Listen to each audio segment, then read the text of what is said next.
Bonjour à tous, je suis très heureux de revenir un petit peu peupler cette section du blog et donc cette chaîne YouTube, l'une des quatre je crois, maintenant j'en suis, je sais plus, j'en fabrique de trop des chaînes YouTube que j'arrive pas à remplir. Bref, je suis heureux de revenir avec une petite chronique acide, ça faisait longtemps.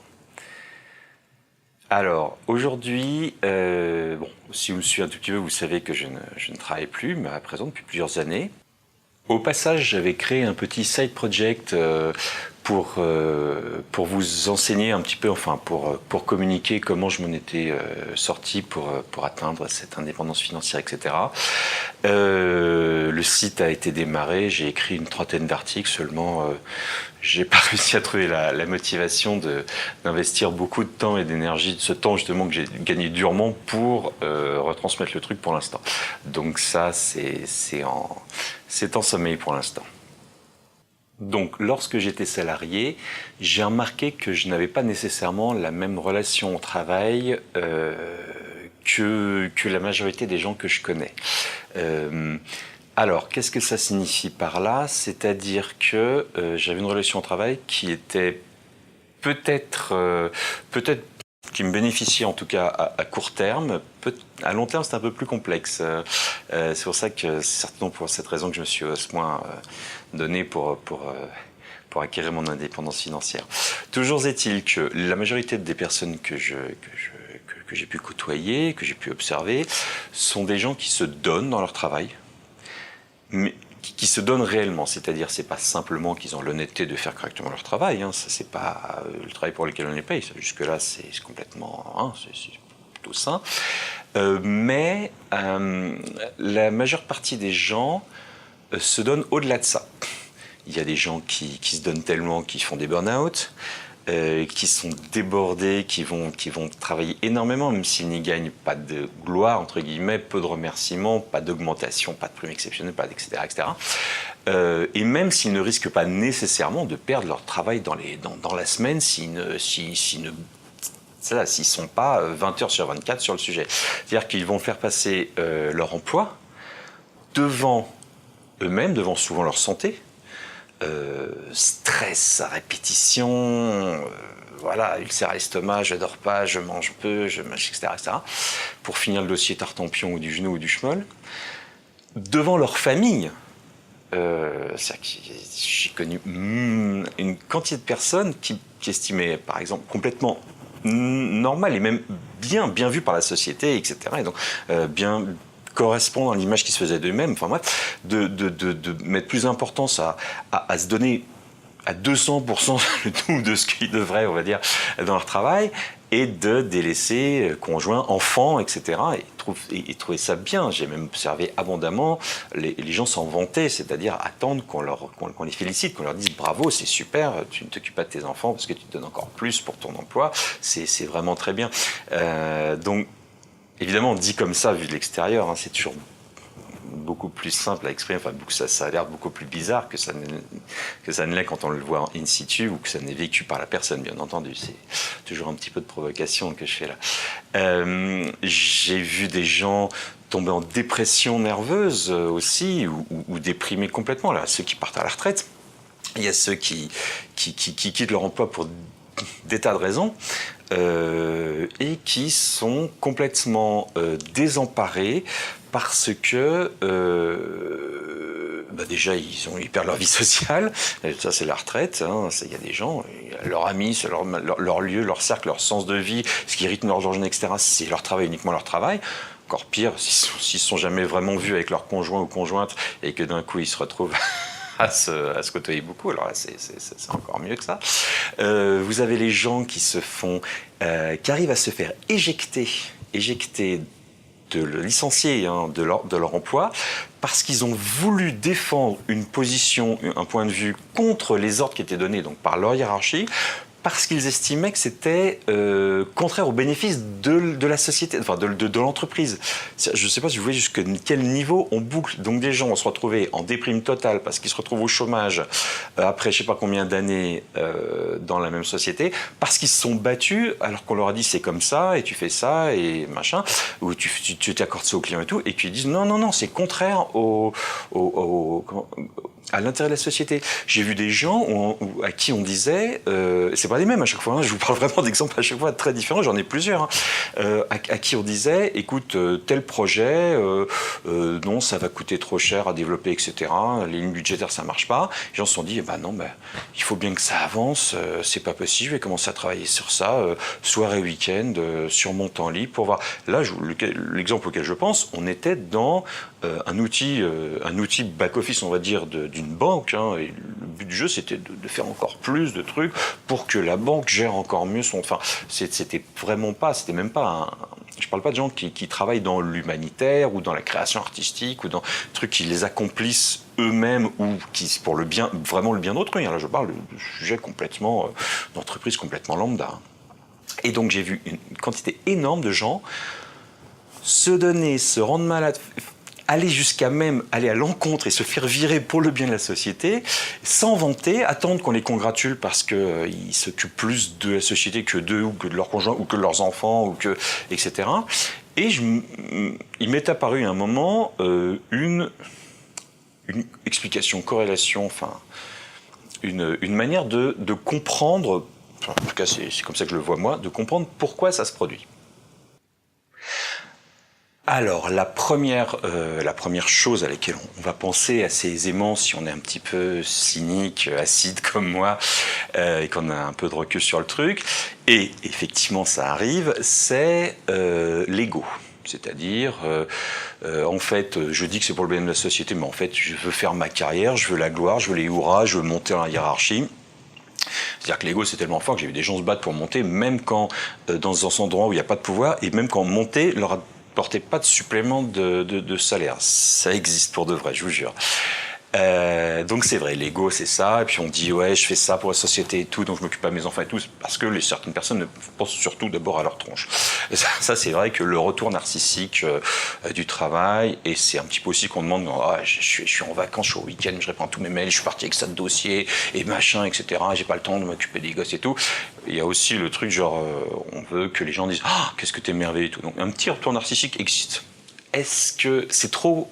Les exemples que j'ai précédemment évoqués sont trop gros, trop nombreux, et répondus dans trop de types psychologiques différents selon moi pour que l'ego vraiment, l'ego et l'égoïsme puissent vraiment expliquer tout. C'est une petite cerise sur le gâteau dans certains cas, mais c'est pas le nœud du problème. Selon moi, ce qui se passe, alors en tout cas c'est mon idée actuelle, est la chose suivante. L'Homo sapiens, je ne vous apprendrai pas grand-chose, c'est un animal social. C'est-à-dire que tout seul, on ne vaut pas un copec. Déjà même qu'à plusieurs, pendant quasiment 200 000 ans, on a vraiment rien fait sur la planète de particulier. Mais alors tout seul, on meurt.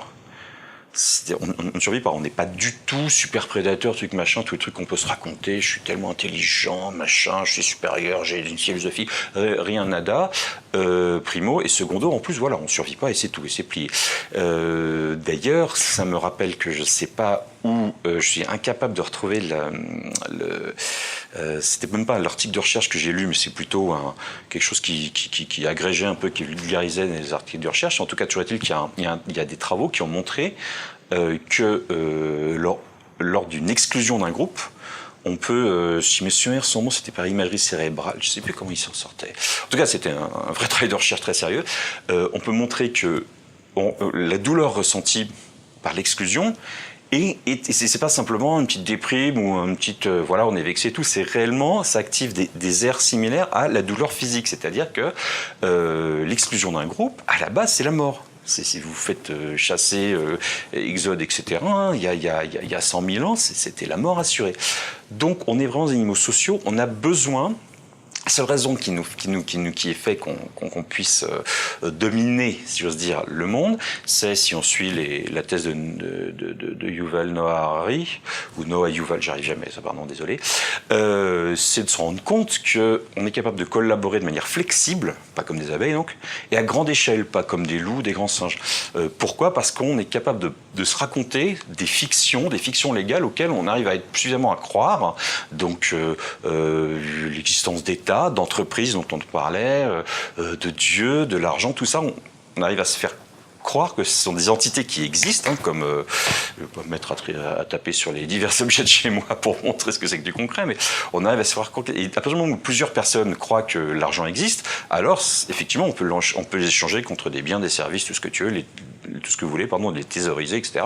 Et ça garde une valeur. À partir du moment où on croit qu'une entreprise, que la nation existe, alors on appartient aux mêmes entreprises, à la même nation, on peut collaborer ensemble et on a une autre personne au-dessus de nous, soi-disant au-dessus, qui nous dit, etc. Et ça, c'est échangé contre une autre fiction, c'est-à-dire l'argent qui permet d'eux.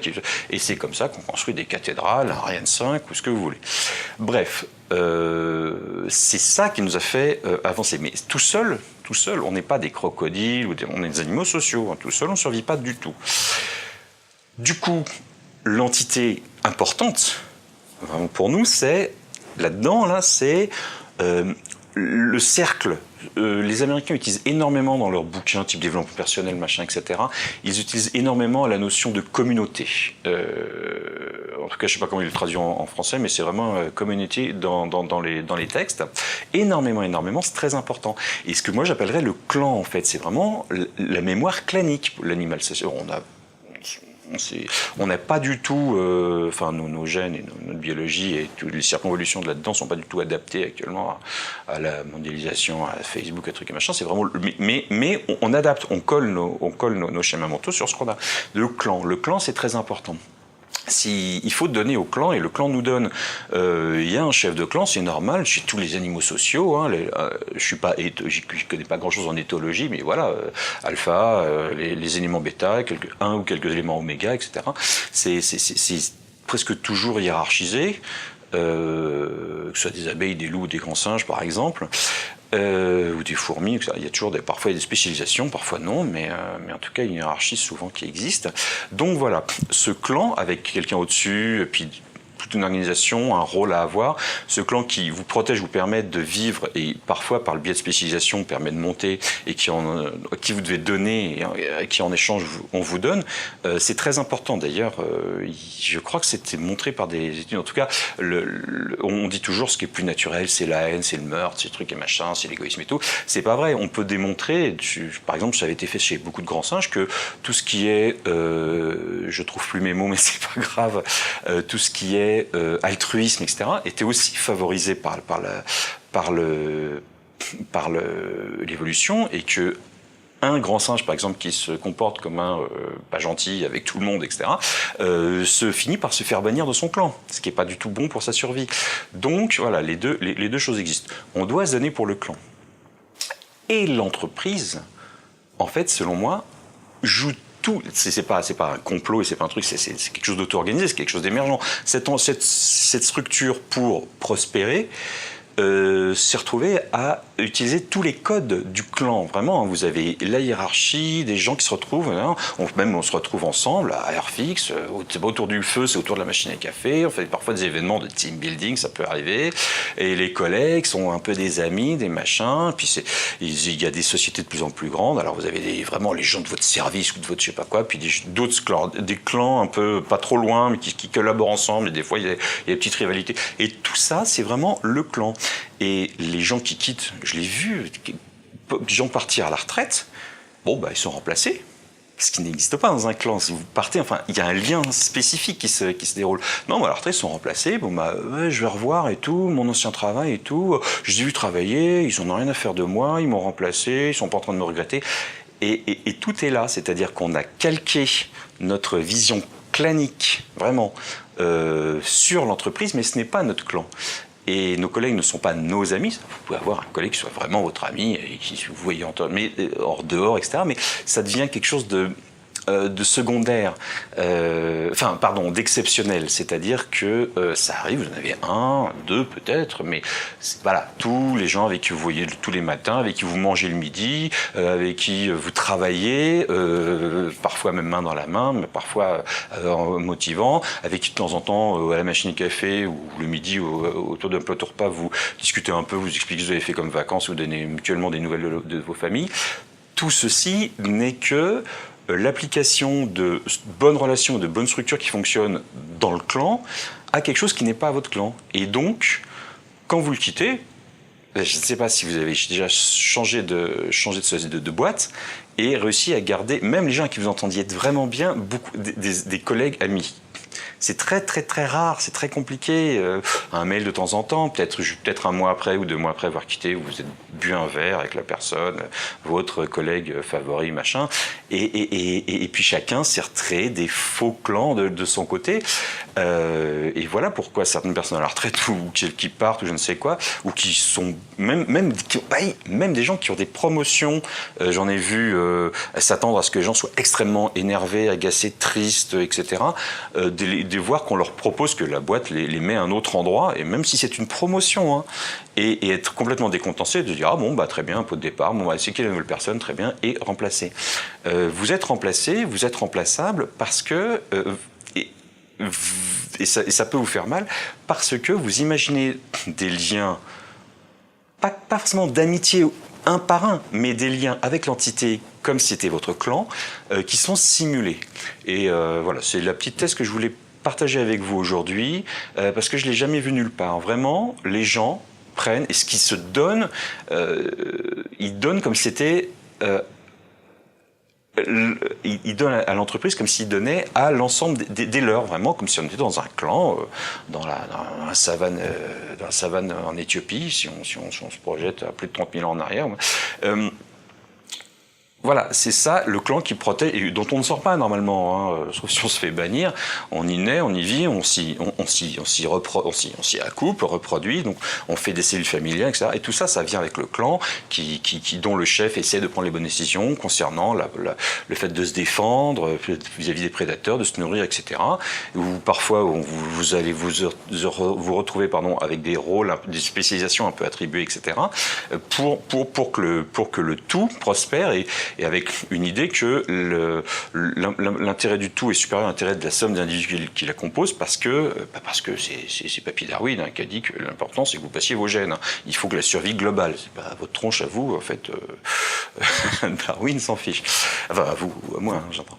Donc voilà, c'est cette reproduction de la structure de clan qui, selon moi, est la cause des désagréments avec la vie, et du stress et des attentes et des dépressions après changement de travail, chômage, retraite et tout, sur le monde du travail. Et ça peut se ressentir aussi dans la vie familiale, dans tout ce qu'on veut, dans la santé même, hein, vraiment les effets du stress.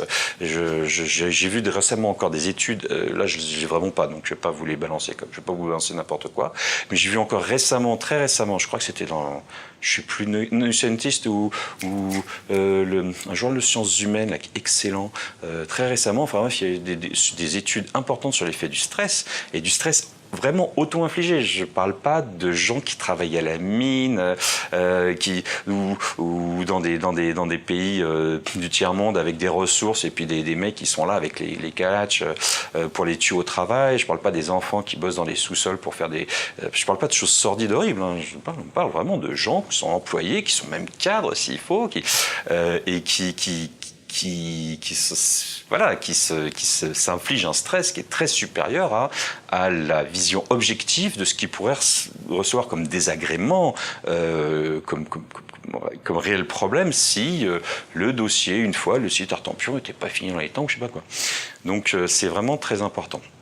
Voilà, donc soit vous êtes aussi acide que moi, ou soit pas. Il faut se faire très attention. Là, trop d'acidité tue un petit peu parfois le mécanisme. C'est-à-dire que à court terme, c'est une manière de voir les choses. À long terme, c'est complexe parce qu'il faut pouvoir donner un sens. Et j'ai une vidéo ou un article à vous faire là-dessus qui est sur le moteur vraiment de l'être humain. Si vous voulez comprendre tout, c'est vraiment donner une cohérence à ce que vous faites. Et donc, la cohérence, c'est que là où faites passer l'essentiel de votre vie éveillée, vous mettez l'essentiel de votre énergie, doit être quelque chose qui a un sens profond. Donc, quitte à le donner soi-même, si on est trop cynique, ça marche à court terme, c'est beaucoup plus clair, mais à long terme, ça diminue l'image que vous avez de vous, et ça devient complexe un petit peu.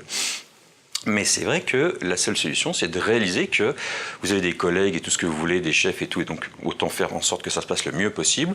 Mais in fine, vous êtes en train de donner vos compétences et votre temps contre de l'argent. C'est vraiment un trade ou un échange où on estime que chacun estime qu'il en a pour son investissement. Vous estimez que votre salaire est correct par rapport à ce que vous apportez, et en face, on estime que ce que vous apportez vaut le salaire qu'on vous donne. C'est ça le fondement. Si vous commencez à croire que c'est votre clan, donc autant faire que tout se passe bien, c'est une certitude, mais si vous vous convainquez trop fort que c'est votre clan, vous allez au-devant de graves désagréments. Voilà, ce sera tout pour aujourd'hui. À bientôt pour une prochaine chronique acide. Je n'ai quand même beaucoup sous le coude, même si je ne les tourne pas bien souvent. En tout cas, ça me fait très plaisir. À bientôt.